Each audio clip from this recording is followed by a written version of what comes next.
Hello guys. उड़ान the learning zone के platform में फिर से आपका एक बार स्वागत है। आइए आज मैं एक नया आपका सिलेबस के अकॉर्डिंग ग्रामीण अर्थव्यवस्था नया सेक्शन लेकर आया हूँ गाइस। जैसा कि आपको पता है 5 सेक्शन आने वाले हैं पटवारी में, एमपी पटवारी में। तो उसमें से आपका एक मैथ की सीरीज चली रही है। साथ ही आपको ये पटवारी का विशेष जो आपका सिलेबस में है ग्रामीण अर्थव्यवस्था और पंचायती राज, उससे संबंधित आज मैं आपको एक बेसिक पहले तैयार करूंगा। साथ ही साथ जो भी आपके उसी अकॉर्डिंग मैं आगे बढ़ता चलूँगा। तो गाइज सभी लोग पहले इस ग्रामीण अर्थव्यवस्था के विषय में समझ लें कि एक्चुअली में है क्या। बहुत सारे स्टूडेंटों को पंचायती राज अर्थव्यवस्था में बड़ा कन्फ्यूज़न रहता है कि आखिर उसमें पढ़ा क्या जाए और पूछा क्या जाता है।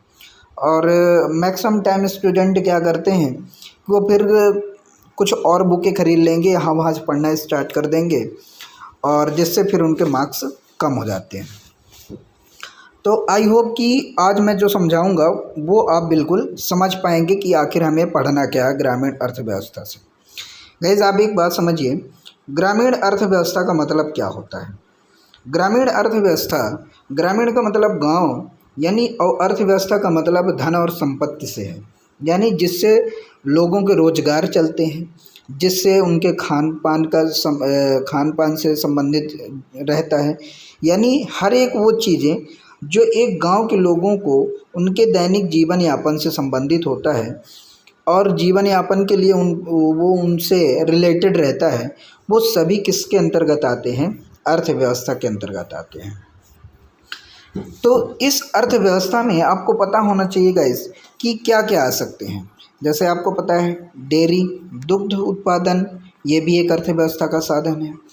आपने मनरेगा का नाम सुना होगा, गांव में मनरेगा चलता है जो 100 दिन 120 दिन किसी किसी राज्य में होते हैं, किसी राज्य में 90 दिन।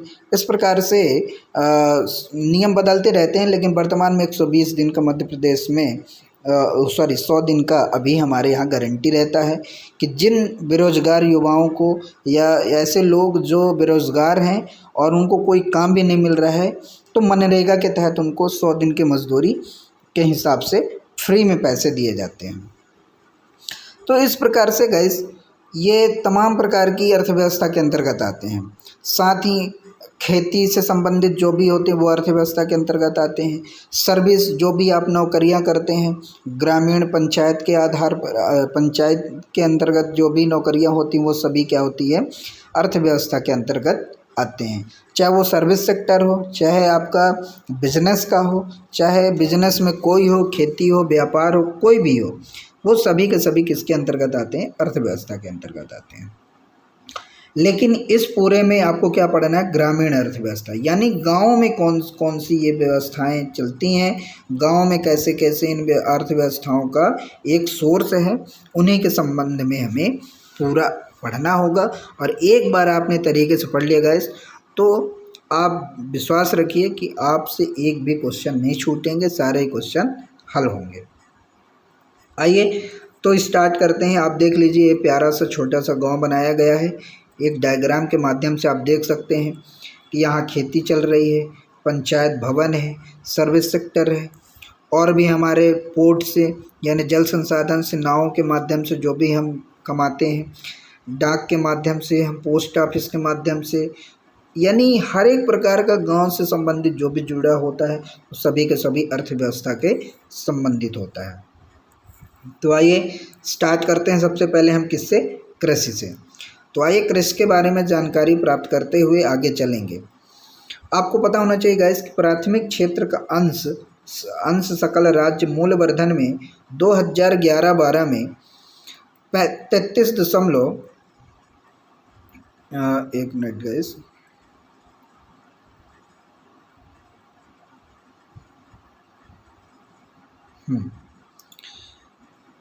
प्राथमिक क्षेत्र में अंश का सकल राज्य मूल्यवर्धन में 2011-12 में 33.85% था, जो वर्ष 2015-16 में ये क्या हो गया? त्वरित हुआ। त्वरित होने का मतलब बढ़ा, एवं 16-17 में ये क्या हो गया 33.86 पॉइंट हो गया गाइस। आगे ये एवं 36.34% स्थिर भाव पर रहा है। राज्य की अर्थव्यवस्था में वर्ष 2015-16 में त्वरित अनुमानों के अनुसार, त्वरित का मतलब जल्दबाजी में, फसल क्षेत्र का योगदान कितना था गाइस 29.30% रहा है। वर्ष 2015-16 में शुद्ध सिंचित क्षेत्र 9,284 हजार हेक्टेयर भूमि थी, जो गत वर्ष के 9,584 हजार हेक्टेयर से 3.12% कम रहा है।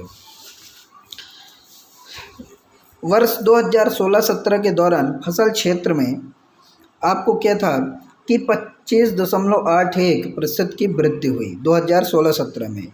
वर्ष 2015-16 में चावल, मक्का, गेहूं का उत्पादन क्रमशः 5,320, 3,140, 18,410 हजार मीट्रिक इन रहा है।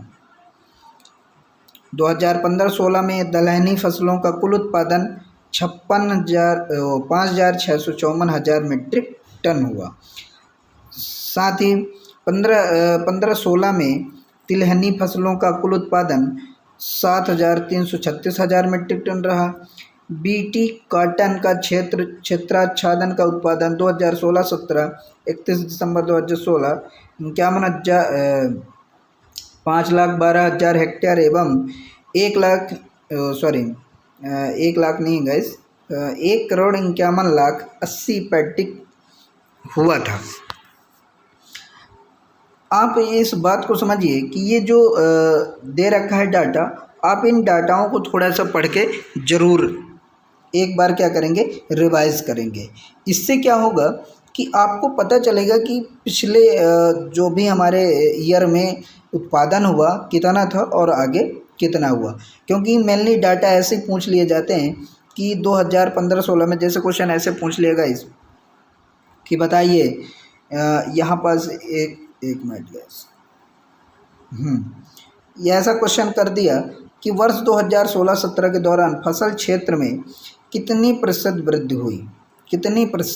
वृद्धि हुई, तो आप क्या बताएंगे। तो इसको आप स्टार करके समझ लीजिए गाइस, ऐसा प्रश्न पूछा जाएगा तो वर्ष 2016-17 के दौरान फसल क्षेत्र में 25.81% की वृद्धि हुई थी। तो याद रखें, ऐसे चीज़ों को आप पढ़ के रखेंगे और नोट करके रखेंगे और एक नोट्स बना लेंगे ताकि आपको कोई दिक्कत ना हो। वैसे मैं पीडीएफ आपको प्रोवाइड करा दूंगा। साथ ही गाइस योजनाओं से संबंधित भी क्वेश्चन पूछे जाते हैं, तो योजना भी आप पढ़ के रखेंगे। आगे आप देखिए अन्नपूर्णा योजना के अंतर्गत क्या हुआ कि वर्ष 2015-16 में अनुसूचित जाति के 128 हजार एवं अनुसूचित जनजाति के 133 हजार कृषकों को लाभान्वित किया जा चुका है अन्नपूर्णा योजना के अंतर्गत। जबकि जब मैं अन्नपूर्णा योजना के अंतर्गत पढ़ाऊँगा गाइस, योजनाएं जब पढ़ाऊँगा तो मैं सारी योजना का पूरा डिस्क्राइब करूँगा कि अन्नपूर्णा योजना के अंतर्गत क्या होता है। साथ ही 1000 कृषकों को लाभान्वित किया जा चुका है, जबकि वर्ष 2016-17 यानी दिसंबर 2016 तक अनुसूचित जाति के 115,000 तथा अनुसूचित जनजाति के 126,000 कृषकों को लाभान्वित किया गया था। यानी आप देखें कि जो 15-16 में लाभान्वित हुए थे 128 से 133, वो 2016-17 में क्या हो गया, उनकी संख्या घट गई। National mission of oil seed and oil palm योजना 2014-15 में संचालित है। इस योजना का उद्देश्य प्रदेश में तिलहनी फसलों के उत्पादन एवं उत्पादकता में वृद्धि करना है। गाइस ये क्वेश्चन पूछ सकता है कि बताइए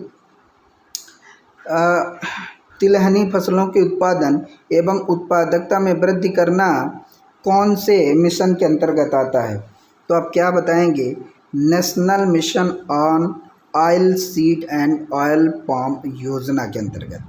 और ये कब से संचालित हो रहा है गाइस, तो याद रखेंगे ये संचालित हो जा रहा है 2014 से 2014-15 से संचालित है। साथ ही सोयाबीन फसलों को अति वर्षा एवं अल्प वर्षा से होने वाले नुकसान से बचाने तथा उसकी उत्पादकता बढ़ाने में उपयोगी रिज फरों पद्धति को प्रदेश में प्रोत्साहित किया जा रहा है। याद रखिए गाइस, ये भी एक वेरी मोस्ट अंडरलाइन करके आप पढ़ लेंगे कि रिज फरों पद्धति किससे संबंधित है। तो याद रखेंगे, तिलहनी फसलों में अति अल्प वर्षा से बचाने के लिए इस पद्धति का उपयोग किया जाता है। प्रदेश में लघु एवं सीमांत कृषकों को लाभ दिलाने की दृष्टि से वर्ष 2015-16 में 2014 तथा 2016-17 में अतिरिक्त 612 कस्टम हायरिंग केंद्र निजी क्षेत्र में स्थापित करने का कार्यक्रम लिया गया था। वर्ष 2016-17 में कृषि यंत्रों के बड़े 22 हाईटेक निजी क्षेत्र में स्थापित किए जाएंगे।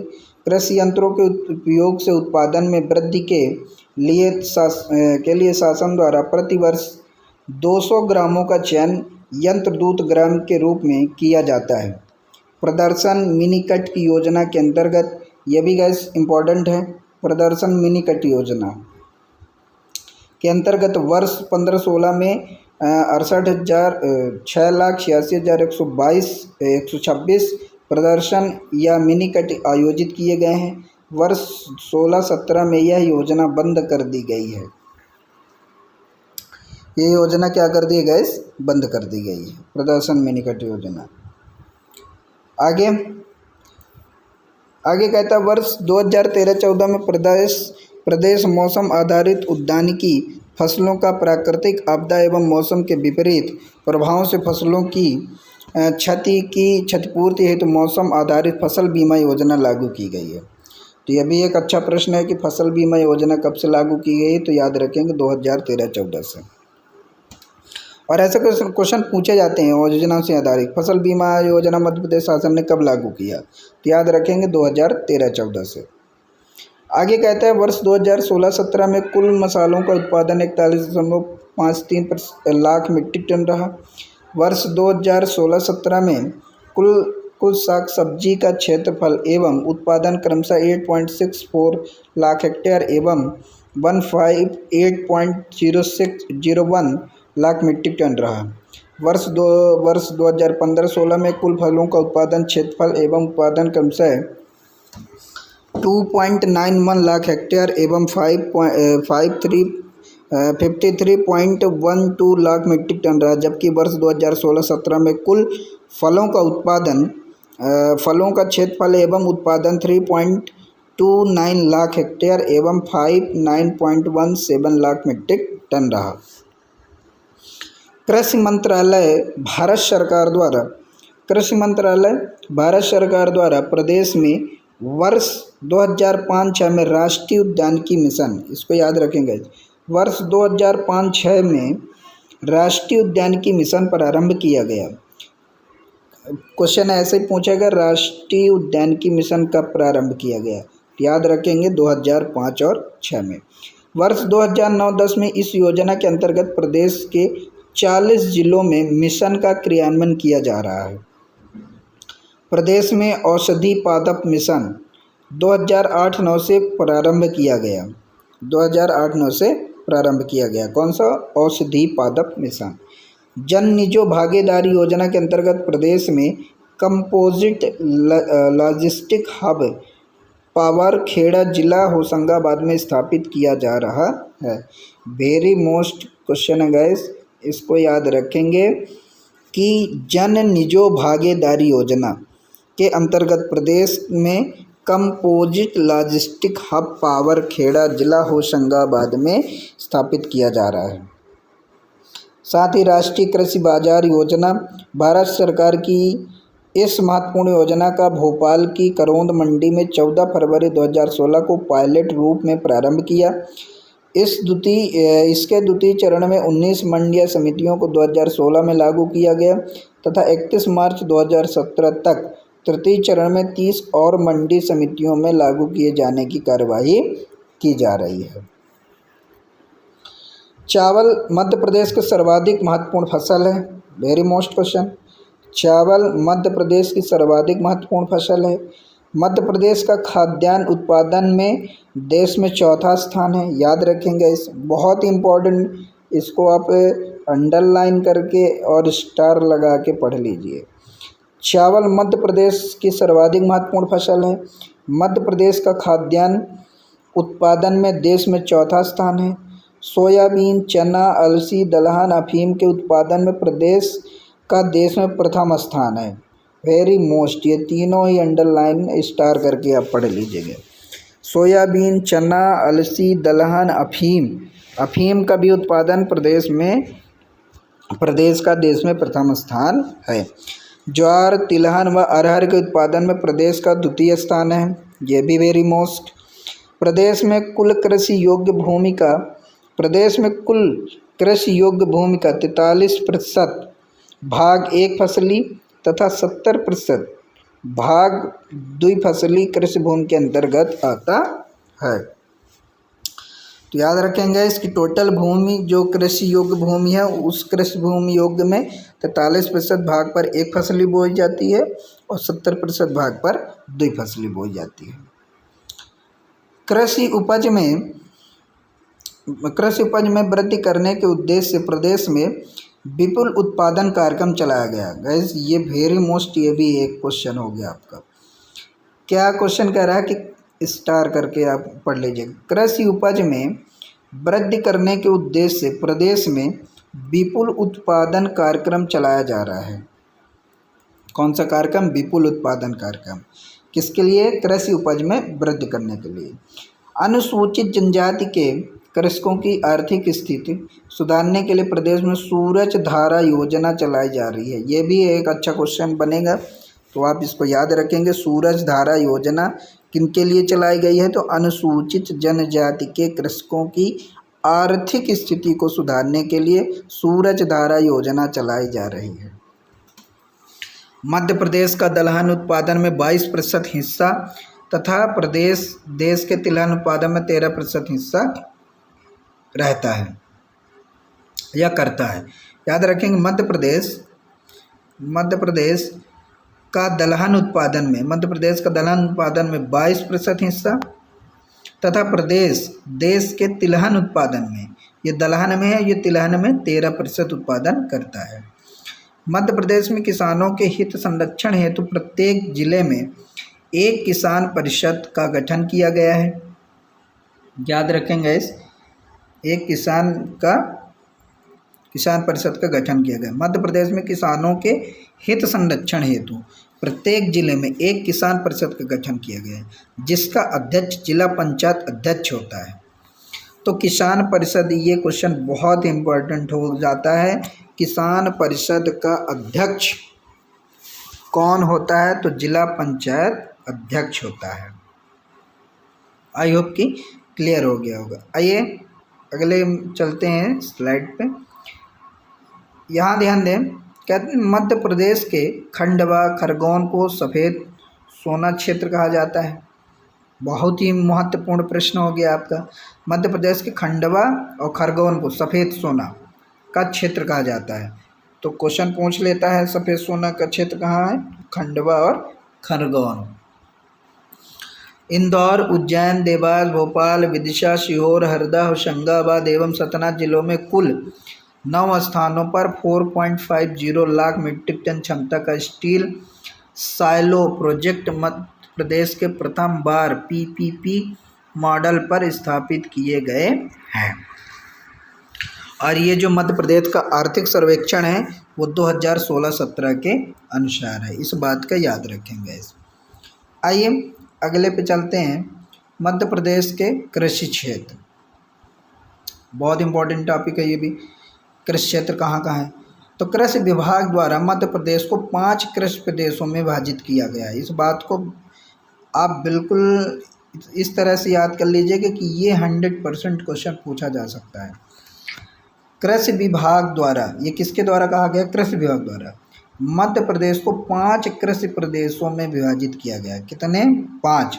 पहला, पश्चिम में काली मिट्टी का मालवा प्रदेश, उत्तर में ज्वार गेहूं का प्रदेश मुरैना, मध्य गेहूं का प्रदेश भोपाल, ये और भी दे रखे हैं। चौथा चावल गेहूं का प्रदेश पन्ना सतना। और पाँचवा संपूर्ण पूर्वी मध्य प्रदेश चावल का प्रदेश, इसमें रीवा, सीधी, शहडोल, डिंडौरी, मंडला, बालाघाट आदि जिले सम्मिलित होते हैं। क्लियर। तो एक बार स्टार्ट से करते हैं कि पश्चिम में काली मिट्टी, पश्चिम में क्या है आपकी काली मिट्टी का मालवा प्रदेश कहलाता है। ये कौन कौन से आते हैं इसमें जिले, तो मंदसौर है, नीमच है, रतलाम है, झाबुआ, बड़वानी, हरदा, धार, देवास, उज्जैन, शाजापुर, इंदौर, खंडवा, खरगोन आदि ज्वार एवं कपास प्रदेश भी इसे कहते हैं। तो सफ़ेद सोना क्यों कहते हैं, क्योंकि वहाँ कपास की खेती भी ज़्यादा होती है, इसलिए उसे कपास वो सफ़ेद सोना का भी जिला कहा जाता है, याद रखेंगे इसमें। तो आई होप कि क्लियर हो गया होगा। यानी पश्चिम में काली मिट्टी, ये इस प्रकार से यदि हम डायरेक्शन बनाएं तो ये आपका ईस्ट हो गया, ये नॉर्थ हो गया, ये वेस्ट हो गया और ये क्या हो गया आपका साउथ हो गया। तो ये आपका पूर्वी क्षेत्र, ये उत्तरी क्षेत्र, ये पश्चिमी क्षेत्र और ये दक्षिणी क्षेत्र। तो जो मध्य प्रदेश का ये पश्चिमी भाग है, ये कौन सा है पश्चिमी भाग, तो इसमें ये पहला नंबर के पूरे राज्य आते हैं, पूरे जिले आते हैं। I hope clear. आइए अगले में चलते हैं। कहता उत्तर में ज्वार, उत्तर में ज्वार गेहूं का प्रदेश, इसे क्या बोलते हैं, गेहूं का प्रदेश बोलते हैं। तो कौन कौन से जिले इसमें आते हैं, तो मुरैना है, श्योपुर है, भिंड है, ग्वालियर, दतिया, शिवपुरी, गुना, छतरपुर तथा टीकमगढ़ जिला में भी है। एक अन्य प्रदेश छिंदवाड़ा तथा बैतूल में भी है। तो वो थोड़ा सा एक्सेप्शनल हो जाता है, तो याद रखेंगे कि छिंदवाड़ा और बैतूल में भी गेहूं की खेती ज़्यादा होती है। आइए मध्य गेहूं का प्रदेश कौन सा कहलाता है, तो इसमें भोपाल है, सीहोर है, होशंगाबाद है, नरसिंहपुर है, रायसेन, विदिशा, सागर तथा दमोह जिला भी शामिल है।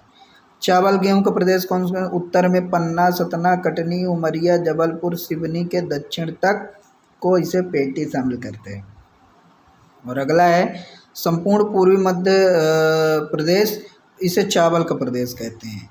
तो कौन कौन सा आता है इसमें, रीवा है, सीधी है, शहडोल है, डिंडौरी है, मंडला है, बालाघाट आदि जिले इसमें सम्मिलित होते हैं। फसलों के आधार पर मध्य प्रदेश को 7 कृषकों के क्षेत्र में बांटा गया है। पिछली बार गाइस ये प्रश्न पूछ लिया गया था पीएससी में, यही कि फसलों के आधार पर मध्य प्रदेश को कितने भागों में बांटा गया है। तो याद रखेंगे कि फसलों के आधार पर मध्य प्रदेश को 7 कृषि क्षेत्रों में बांटा गया है। और आपसे ऐसा पूछ ले कि कृषि विभाग के द्वारा मध्य प्रदेश को कृषि क्षेत्रों के कितने भागों में विभाजित किया गया है, तो 5 भागों में। ये बात बिल्कुल याद रखेंगे क्योंकि ये प्रश्न पूछा जा सकता है फिर से। तो कृषि विभाग के द्वारा मध्य प्रदेश को 5 भागों में और फसलों के आधार पर मध्य प्रदेश को 7 कृषि क्षेत्रों में बांटा गया है। तो कौन कौन से देख लेते हैं।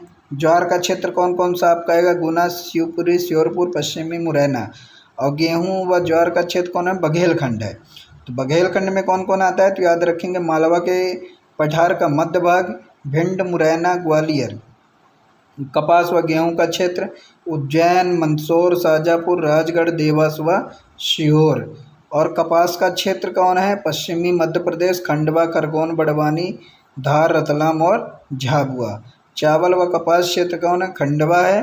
चावल, कपास, ज्वार क्षेत्र कौन, सिवनी, छिंदवाड़ा, बैतूल। और चावल का क्षेत्र कौन है, बघेलखंड क्षेत्र। तो शहडोल, मंडला, बालाघाट, सिवनी और सीधी, जबलपुर। तो इस प्रकार से ये हमारे फसलों और कृषि विभाग के द्वारा क्षेत्र विभाजित हैं। अब आते हैं गैस कि मध्य प्रदेश की महत्वपूर्ण फसलें। मध्य प्रदेश की कौन कौन, तो है गैस मध्य प्रदेश की महत्वपूर्ण फसलें देखते हैं कौन कौन सी हैं। तो गेहूँ, पहला नंबर क्या है आपका, गेहूँ। मध्य प्रदेश की सबसे महत्वपूर्ण फसल है।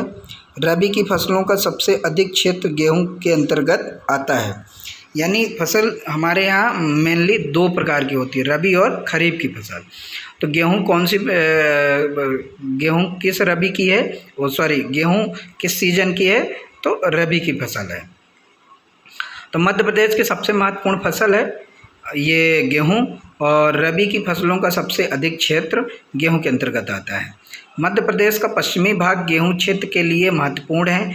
प्रदेश के पश्चिमी क्षेत्र कौन कौन से आगे गाइस? तो अभी मैंने आपको क्या बताया, नीमच, मंदसौर, रतलाम, झाबुआ, बड़वानी, सिवनी, ठीक है। यानी ये जो क्षेत्र हैं आपके धार और इधर जितने भी क्षेत्र आपके कहला गए, इंदौर, ये लगे हुए जितने भी क्षेत्र हैं पश्चिमी में, उज्जैन, ये सभी क्या हैं आपके पश्चिमी क्षेत्र कहलाते हैं। तो यहाँ प्रदेश के इस भाग में औसत वर्षा 75 से 127 सेंटीमीटर तक होती है। यह क्वेश्चन कई बार पूछा कि मध्य प्रदेश के पश्चिमी क्षेत्र में वर्षा कितनी होती है औसतन, तो 75 से 127 सेंटीमीटर तक। अब आते हैं गाइस दूसरे फसल में ज्वार। यह भी एक रबी और खरीफ दोनों की फसलों में होता है। ज्वार जो है तो दोनों में हो जाता है। जिस प्रकार छत्तीसगढ़ की प्रमुख खरीफ फसल चावल है, उसी प्रकार पश्चिमी मध्य प्रदेश की प्रमुख खरीफ फसल ज्वार है। यानी मध्य प्रदेश के पश्चिमी क्षेत्र में खरीफ की फसल में ज्वार है। उस संपूर्ण पश्चिमी मध्य प्रदेश में ज्वार होती है जहाँ गेहूँ होता है। अंतर केवल इतना है कि पश्चिम की ओर ज्वार का क्षेत्र बढ़ता जा रहा है और गेहूं का भाग कम होता जाता है। अगले आते हैं चावल। अविभाजित मध्य प्रदेश की सबसे महत्वपूर्ण फसल थी ये। कौन? चावल। इसका प्रमुख क्षेत्र पूर्वी मध्य प्रदेश था। इसी कारण छत्तीसगढ़ को धान का कटोरा भी कहा जाता था। किंतु प्रदेश के विभाजन के बाद शेष बचे राज्य में चावल अपेक्षाकृत बहुत कम होता है। अरहर मध्य प्रदेश में दालों में अग्रणी राज्य है। प्रदेश के विभाजन के बाद भी दलहन के क्षेत्र में देश में इसका स्थान प्रथा में यथावत बना हुआ है। अब आते हैं चना। चने में पिछले 7 वर्षों में हुई राष्ट्र की कुल उत्पादन वृद्धि का 39% योगदान मध्य प्रदेश का है। यह रबी की फसल है। तिलहन फसलों के अंतर्गत कुल तिलहनी फसलों के क्षेत्रफल तथा उत्पादन दोनों में ही गत वर्ष से मिश्रित प्रवृत्ति परिलक्षित हुई है। अब आते हैं सोयाबीन में। सोयाबीन मूलतः चीन की फसल है और जापान, कोरिया एवं मंगोलिया में इसके कृषि प्रदेश हैं। मध्य प्रदेश में खरीफ मौसम की प्रमुख व्यापारिक फसल सोयाबीन है। संपूर्ण देश का 59% से अधिक सोयाबीन मध्य प्रदेश द्वारा उत्पादित किया जाता है। सोयाबीन के उत्पादन को देखते हुए तथा इस फसल को बढ़ावा देने के लिए शासन द्वारा मध्य प्रदेश को सोयाबीन राज्य घोषित किया गया। प्रदेश में सोयाबीन की खेती 1964-65 से शुरू की गई थी। अब आते हैं अलसी। अलसी प्रदेश की रबी की महत्वपूर्ण फसल है। यह गेहूं, चना और जौ के साथ मिलाकर बोई जाती है। अलसी सभी प्रकार की मिट्टी में होती है। यह पर्याप्त नमी हो, इसका प्रमुख उत्पादन क्षेत्र रीवा है। तिल, यह खरीफ तथा मध्य रबी में बोई जाती है। खरीफ को फसल छतरपुर, टीकमगढ़, सीधी, शहडोल, मुरैना, शिवपुरी, सागर, दमोह, जबलपुर, मंडला, पूर्वी निमाड़ और सिवनी जिलों में होती है। जबकि रबी की फसल सीहोर, रायसेन, होशंगाबाद एवं नरसिंहपुर जिलों में की जाती है। मूंगफली खरीफ की फसल है जो तेल और भोज्य पदार्थ दोनों के लिए उगाई जाती है। मध्य प्रदेश में मूंगफली का उत्पादन मालवा का पठार और नर्मदा घाटी के निम्नलिखित क्षेत्रों में होता है। मध्य प्रदेश के मंदसौर, धार, रतलाम, खरगोन, झाबुआ, बैतूल, छिंदवाड़ा, उज्जैन, राजगढ़ एवं शाजापुर जिले प्रमुख उत्पादन के क्षेत्र हैं।